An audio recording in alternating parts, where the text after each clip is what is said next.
Twizere ko mumeze neza cyane aho muri hirya no hino hatandukanye. Tugarutse twihuta cyane tuje mu makuru agezweho, turibanda cyane mu burasirazuba bwa Repubulika Demokarasi ya Kongo, ariko n'andi makuru agiye atandukanye avugwa mu karere ka Afurika y'Uburasirazuba cyangwa se by'umwihariko mu karere k'ibiyaga bigari.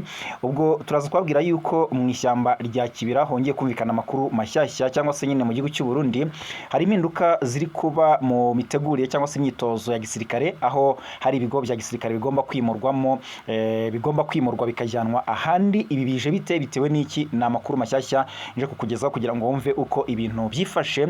Hanyuma kandi turaza kujya muri Repubulika ya Demokarasi ya Kongo, muri Kivu y'Amajyepfo mu Minembwe. Urugamba rwongeye kuba urugamba, noneho ibitero bya drone nibyo biri gukoreshwa cyane cyane ku ruhande rwa FARDC, ariko ibiri kubaho nibyo nze kukubwira mu kanya gatoya, we ntuze kujya kure.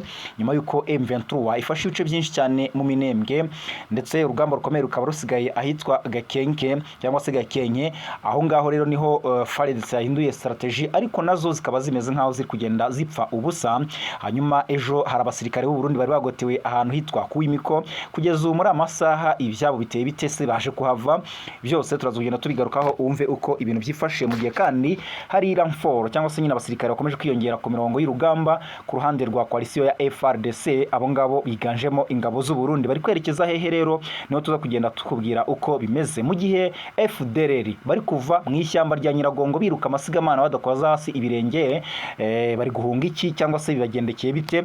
Ni ishyamba baramazemo igihe kirekire cyane hariya, kuko nyine nyuma yuko M23 ibakuye mu bice bitandukanye bituwe, mu bice bya Masisi, Rucuru, n'ahandi hatandukanye mu nkengero z'umujyi wa Goma. Ahantu bari basigaye bajya ni ahantu hari amashyamba manini cyane, ku buryo ushobora kubasanga Nyiragongo, ukabasanga mu ishyamba rya Kauzi Biega, ukabasanga Warikare. Ariko ubu hano muri Nyiragongo ho bamaze kugenda bahava birukanka cyane. Bari guhungira hehe? Inzira bari kuzishaka hehe? Bimeze bite? Bari kubiterwa n'iki? Turaza kugenda tubigarukaho wumve uko ibintu byifashe. Hanyuma kandi turaza kukubwira uburyo Lorenzo nukaba ari perezida wa Angola, uyu nguyu akaba ari we wagize uruhare rukomeye cyane mu buhuza hagati ya M23 ndetse na Repubulika Demokarasi ya Kongo, yewe ndetse no Rwanda na Kongo mu makimbirane byagiye bigirana.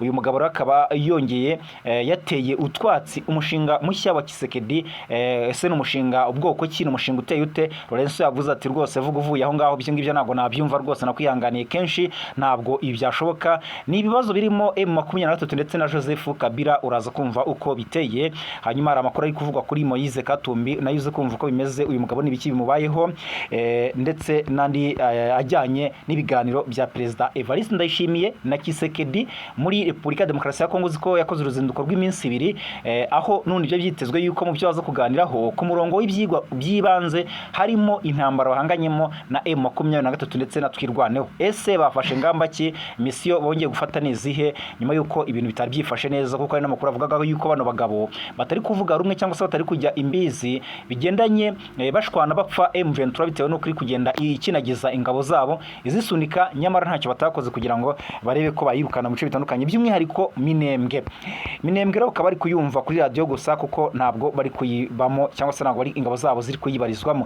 Reka twihute cyane dutangirane n'aya makuru, ariko reka manze ngusabe gukora subscribe, ubwo no kugira ngo amakuru yacu yabona mu bambere, aje kugeraho mu bambere nyine, ndetse ube wakanda like, ukande share, ukande uduhe comment cyangwa se nyine ibitekerezo, ni byiza cyane.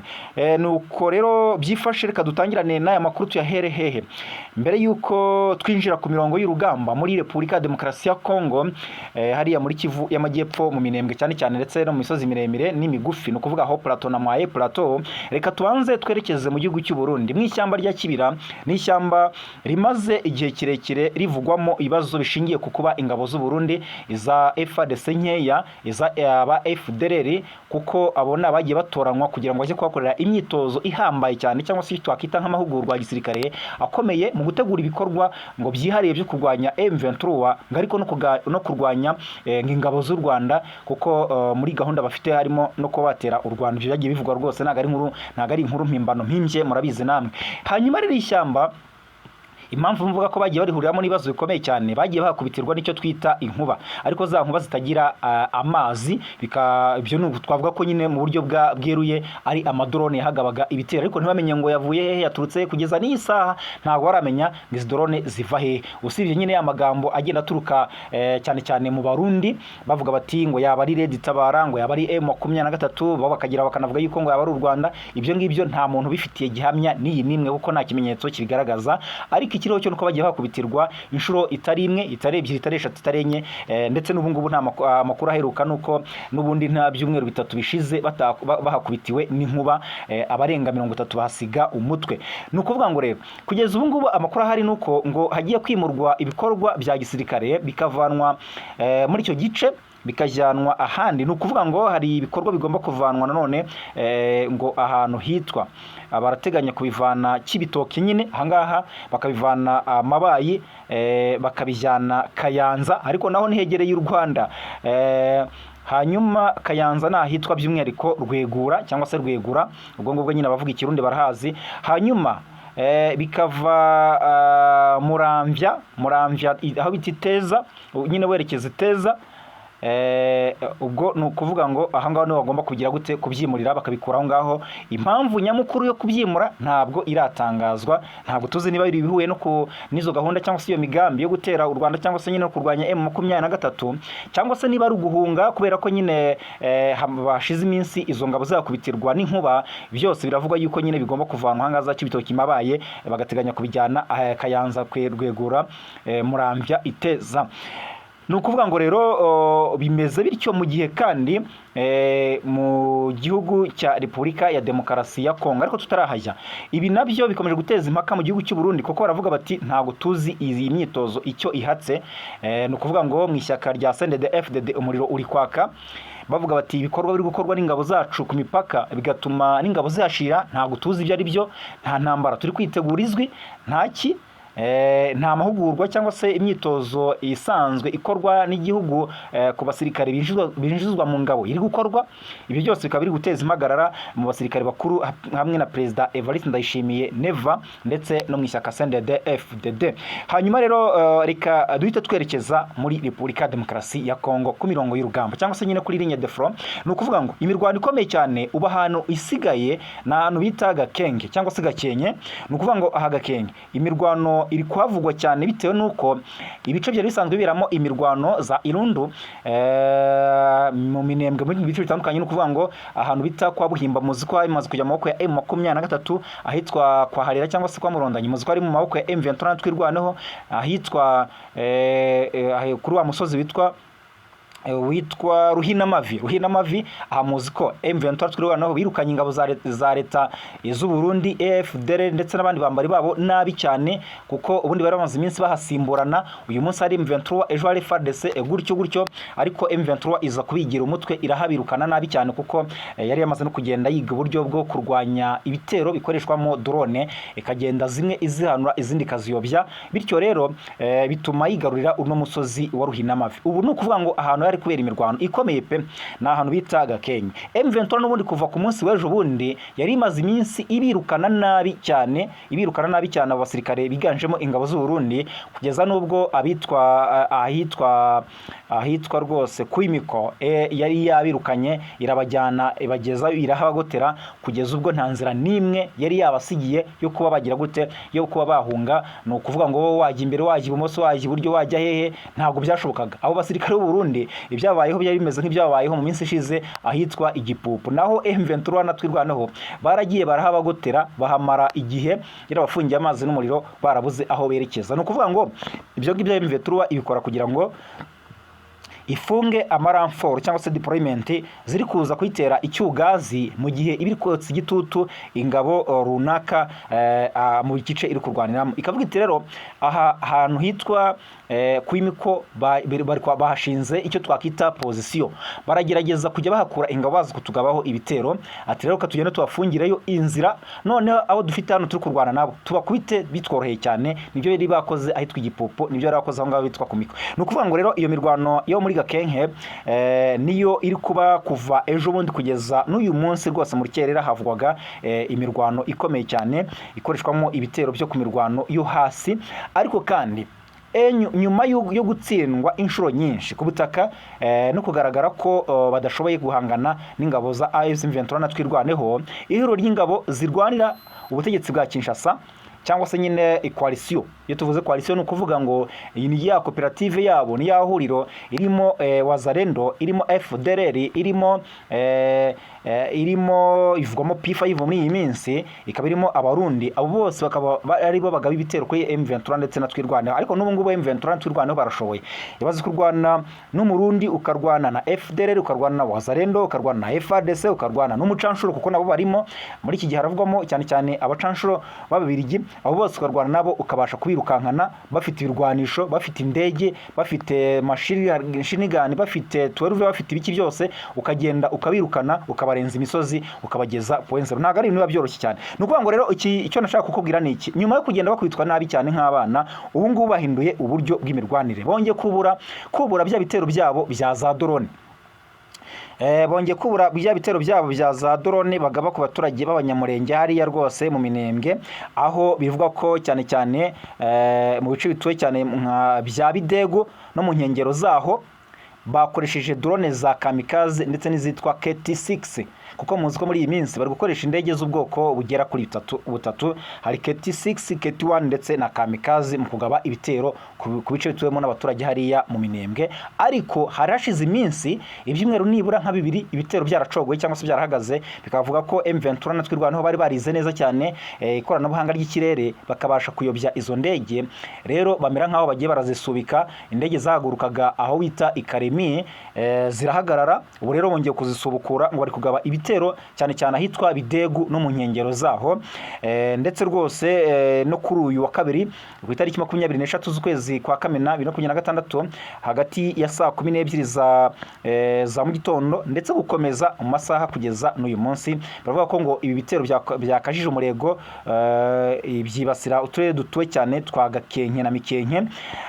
Rero AFC M23 ikavuga ko ibitero bya bombe nabyo bikomeje kandi birakwirakwira, bikaba biri guteza impfu ku basivile benshi. M23 ikavuga yuko igiye gukomeza guhangana n'ibitero kugira ngo irindire umutekano abaturage ndetse nayo ubwayo yirwanaho, kuko iratangaza ko bigaragara ko ubutegetsi bwa Kinshasa bwa Kisekedi badashaka amahoro habe naka na gatoya, bityo ko ikigomba gukoreshwa muri iki gihe ari ukurwana birwanaho birengera, byaba ngombwa bagafata ibice bari baravuyemo ndetse bakanafata n'ibindi batafashe, bakongera kugenda babifata. Kuko rwose kugeza ubu ngubu M23 iri ku muvuduko udasanzwe. Amakuru avuga ko imaze kwerekeza aho yitwa point zero rwose, harabura gato yango ibe yahacakira cyangwa se yahafata, uko ingabo zo yamaze kuzirenza inyinshi zamaze kuzirenza aho ngaho bita Bidegu, izirukankana nabi cyane. Ubwo rero urumva ko ibyo kujya gushyikirana noneho no kuganira ntago ari ibyo M23 na Twirwaneho bitaye ku rugamba kurusha ibindi byose. Mu gihe bibazo bityo kandi biravuga ko hakomeje kugenda hakwirakwira ingabo z'u Burundi, ni renfort ziri gukorwa mu bice bitandukanye byo muri Kivu y'Amajyepfo Minembwe, by'umwihariko ahangaha point zero, kuko bari kubona yuko M23 iri gushaka gufata iki gice, kandi iramutse igifashe igafata Uvira byaba birarangiranye noneho, kuko niho M23 ifashe n'ubundi Minembwe yose barasa naho bari kubyina intsinzi bamaze kugenda bahafata. Nuko nguko rero ibintu bimeze. Reka ndetse tunahita tunava ku mirongo y'urugamba tujye mu makuru ya diplomasi cyangwa se nyine na politiki. Nukuvuga ngo rero amakuru ari kuvugwa, Kisekedi ngamaze iminsi yinginga Perezida Lorenzo Wangora kugira ngo habe yategura ibiganiro ngo biganirirwaho n'abanyekongo bagera muri 500 ndetse ngo n'amashyaka cyangwa se imitwe itandukanye, ariko ngo itarimo imitwe itwaje intwaro nka M23, ngo bitarimo Joseph Kabila. Ibiganiro ngo byaba ari byo byiza cyane. Lorenzo yavuze ati rero ibibazo Repubulika Demokarasi ya Kongo ifite bikomeye cyane, birimo abarwanya ubutegetsi bwawe bwana Kisekedi, kandi abibanze barimo M23 batabonetsemo ntago byashoboka. Barimo kandi Joseph Kabila wasimbuye ku butegetsi, nawe urabizi ibibazo mufitanye, ntabwo abo bagabo babuzemo byashoboka cyane ko muri iyi minsi ari n'inkubiri yo kurwanya Kisekedi bigendanye no kuba ashaka guhindura itegeko nshinga. Abenshi bakaba baramunetse bavuga yuko ashaka kongera kwiyongeza indi manda, nyamara babona yuko ntacyamariye ubutegetsi bwa Repubulika ya Demokarasi ya Kongo.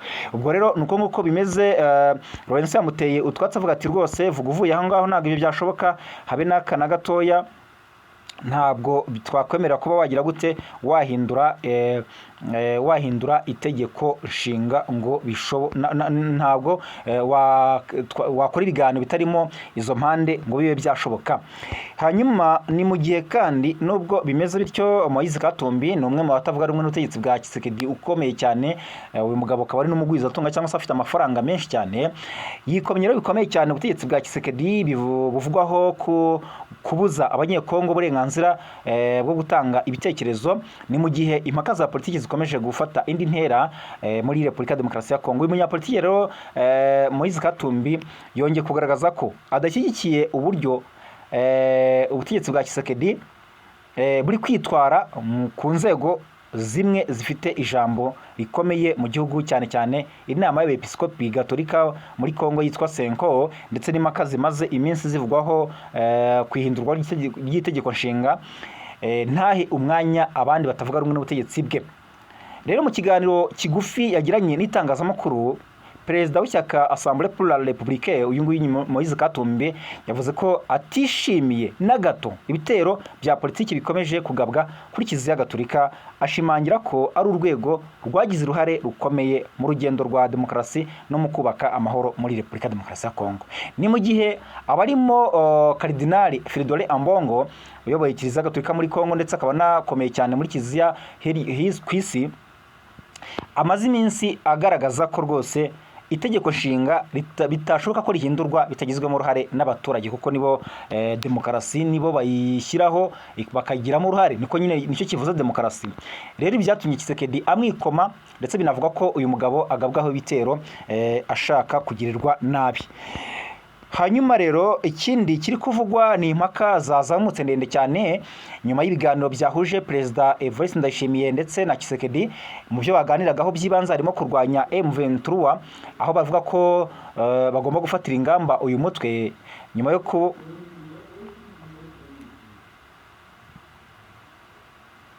nyuma yuko uyu mutwe wa M23 twirwanaho bafashe ibice byinshi cyane muri Minembwe. Nyuma rero bafite gahunda yo kugira ngo bafate iyi Minembwe bayifashishe mu kugaba ibitero ku bo bita abanzi babo. M23 ikabirukankana abasirikare babo ikabageza point zero, abandi benshi cyane bakahasiga umutwe.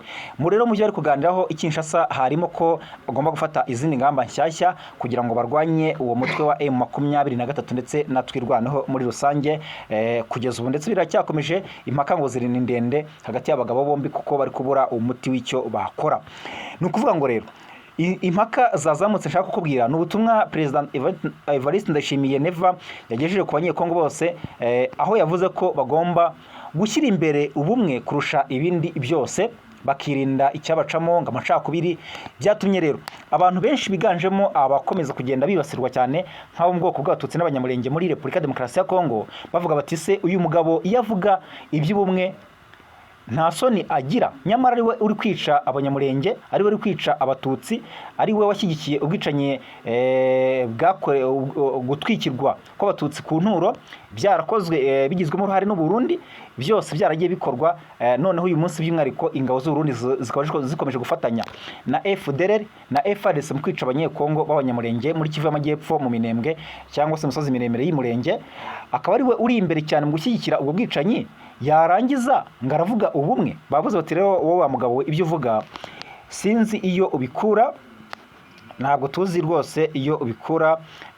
Ni ukuvuga ngo rero hari bamwe mu banyapolitike impirimbanyi z'uburenganzira bwa muntu ndetse n'abanyamurenge bavuga ko ayo magambo adahura n'ibyo bavuga ko bikomeje kuba ku baturage bo mu misozi miremire yo mu Minembwe cyangwa se y'Umurenge, aho ubwicanyi bubakorerwa bugirwamo uruhare cyane n'ubutegetsi bwa CNDD-FDD mu Burundi, kuko buri gufatanya byeruye na FDLR ndetse bakanafatanya na FARDC igisirikare cya Repubulika Demokarasi ya Kongo mu kwica, mu gutwikira ibitero bya drone n'ibindi bitandukanye ku baturage b'abanyamurenge hariya mu Minembwe. Ni ukuvuga rero ngo ibyo bije nyuma yuko nyine Tshisekedi Ndayishimiye bashimangiye ubufatanye bwabo bwa gisirikare mu burasirazuba bwa Repubulika Demokarasi ya Kongo, bakavuga bati reka dukomeze gufatanya ngo turebe ko twakikiza M23, bo bakanavuga yuko ngo harimo na RDF cyangwa se ingabo z'u Rwanda. Nibyo rero biri kuvugwa kugeza ubu ngubu rwose. Reka aya makuru mbe nyasoreje ahangaha, ubwo ngubwo mbashimira cyane mbashimira cyane mwebwe mukunda uyu muyoboro, mukomeze kuba hafi yacu mukora subscribe, mukanda like, mukanda share, ubwo nyine kugira ngo amakuru yacu akomeze kugenda rwose nyamuneka agera ku bantu benshi, kandi n'uburyo bwo kugira ngo umuntu akomeze kugenda mudushyigikira. Tunabashimira cyane. Ikindi rwose utakibagirwa cyiza cyane niko navuga ni ukuduha comment cyangwa se nyine ibitekerezo. Ubwo rero abantu rwose mu karere ka Afurika y'Uburasirazuba, abari muri Afurika, i Burayi, muri Amerika, Aziya, Oceania, imigabane yose mudukurikiye, mukomeze kugenda mugubwa neza cyane. Imana ibarinde.